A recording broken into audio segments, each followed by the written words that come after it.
Ini juga pendiri ataupun yang pertama menggagas salah satu desa di wilayah Kabupaten Ciamis, yaitu Desa Pawindan, dan nama tokoh tersebut adalah Ki Pawindan.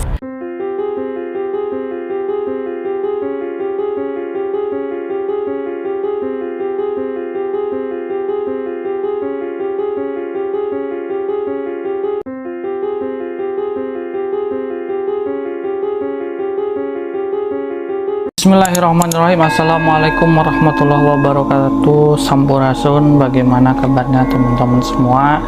Semoga teman-teman dalam keadaan sehat walafiat, tidak kurang sesuatu apapun.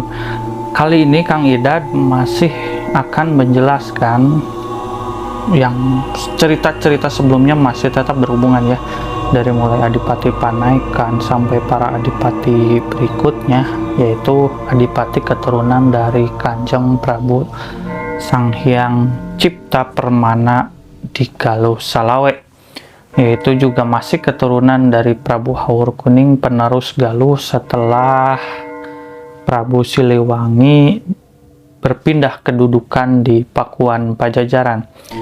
Ada salah satu punggawa ataupun salah satu tokoh yang ini sering dilupakan ataupun malah tidak tercatat sama sekali dalam panggung sejarah Galuh. Setelah periode Galuh yang diturunkan statusnya oleh Sultan Agung karena memang pengaruh politik dari Mataram, Islam itu sampai ke daerah Galuh. Dan adipati pertama di Galuh adalah Adipati Panaikan. Kalau waktu itu Sultan Agung tidak menurunkan statusnya, maka Adipati Panaikan akan bergelar seorang Prabu ataupun Sultan bawahan dari Mataram. Tapi memang kebijaksanaan atau kebijakan dari Sultan Agung, status kerajaan Galuh diturunkan hanya sebatas keadipatian di bawah dari Kesultanan Mataram Islam.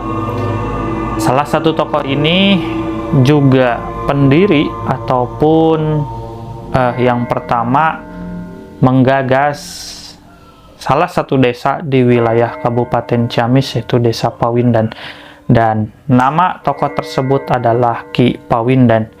Kisahnya dimulai pada saat pergantian kekuasaan dari Adipati Panaikan kepada putranya Mas Imbanagara.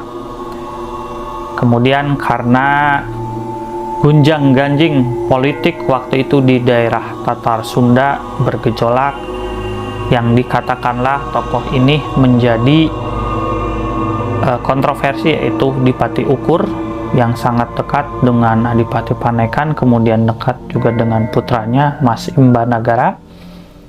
Sangat disayangkan hukum dari Sultan Agung pada waktu itu menghukum mati Mas Imbanagara karena sangat dekat dengan Dipati Ukur dan diindikasikan entah itu fitnah ataupun bagaimana memberontak bersama Dipati Ukur untuk lepas dari Kesultanan Mataram. Punggawa inilah Ki Pawindan yang melindungi anak keturunannya. Juga setelah ayahnya dihukum mati, maka secara garis keturunan yang harus melanjutkan adalah putranya yang sekarang bergelar makamnya itu ada di Imbanagara di ujung, yaitu Raden Panji Jayanagara. Nah, Raden Panji Jayanagara itu seharusnya menerima tahta itu kan usianya harus memenuhi syarat. Waktu itu belum memenuhi syarat, maka pamannya meminta pengesahan surat dari Sultan Agung berangkat ke Mataram. Di tengah jalan, karena egoismenya yang ingin menguasai tahta secara ilegal, maka surat itu di tengah jalan dirubah yang mengakui dirinya sebagai penerus dari Mas Imbanagara. Sangat miris kejadian ini. Setelah sampai ke Galuh, wilayah keadipatian Galuh, akan dilantik sebagai adipati, tapi karena jasa Ki Pawindan pula lah surat yang asli pengangkatan dari Sultan Agung ditemukan di bawah kolong meja di suatu tempat yang secara teks sejarah itu tidak dapat dipastikan rumah itu atau tempat itu di mana, tapi memang Ki Pawindan lah yang menemukan surat tersebut. Pada akhirnya Ki Pawindan pula melaporkan kejadian itu sampai ke Sultan Agung, dan paman dari Adipati Raden Panji itu akan dihukum mati karena kesalahannya tersebut, tapi Raden Panji meminta Sultan Agung untuk tidak jadi menghukum matinya. Kebesaran hati dari Raden Panji itulah yang membuat Sultan Agung tertarik, kemudian mengangkat secara resmi betul beliau sebagai penerus dari ayahandanya Mas Imbanagara. Dari situlah periode Galuh berubah dari Galuh Gara Tengah ke Galuh Imbanagara, sehingga dirubah pula nama keadipatennya menjadi Galuh Imbanagara, dan adipati pertama yang menempati di Imbanagara adalah Raden Panji Jayanagara.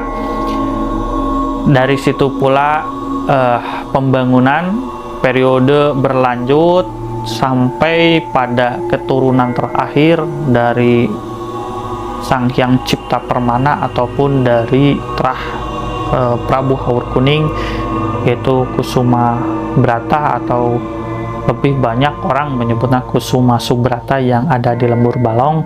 Dan karena ada diindikasikan salah satu putranya ikut mendirikan negara Pasundan, maka pemerintah kolonial pada waktu itu menghukumnya dengan tidak lagi mengangkat adipati dari terah atau keturunan Prabu Haur Kuning. Diangkatlah orang lain yang bukan keturunan asli dari Galuh. Jadi kembali lagi pada tokoh Ki Pawindan, jasanya sangat besar. Sekarang makamnya itu ada di daerah utama, salah satu juga desa di wilayah Cijengjing, yang menurut informasi kenapa makamnya itu agak sulit katanya ditemui, karena memang tokoh ini tokoh punggawa yang ada juga barisan sakit hati, kemungkinan yang mengincar beliau sehingga beliau bersembunyi di satu tempat, dan sebelumnya telah mendirikan satu desa yang disebut juga dengan namanya, yaitu Desa Pawindan. Itu saja teman-teman kisah pendek kita mengukil kembali sejarah salah satu tokoh punggawa yang berjasa besar bagi terah dari Adipati Panaikan, yang kisahnya pun telah Kang Idad ungkapkan di video channel Tragedi dari Adipati Panaikan. Teman-teman bisa cari sendiri. Jadi tokoh ini sangat berjasa besar bagi anak keturunannya sampai pada akhir dari periode keturunan Prabu Haur Kuning adalah Kusuma Subrata. Itu saja teman-teman, semoga cerita pendek ini dapat bermanfaat dan mengingatkan teman-teman semua pada pentingnya mengetahui sejarah agar kita tidak lupa jati diri bangsa kita. Wassalamualaikum warahmatullahi wabarakatuh. Sampurasun.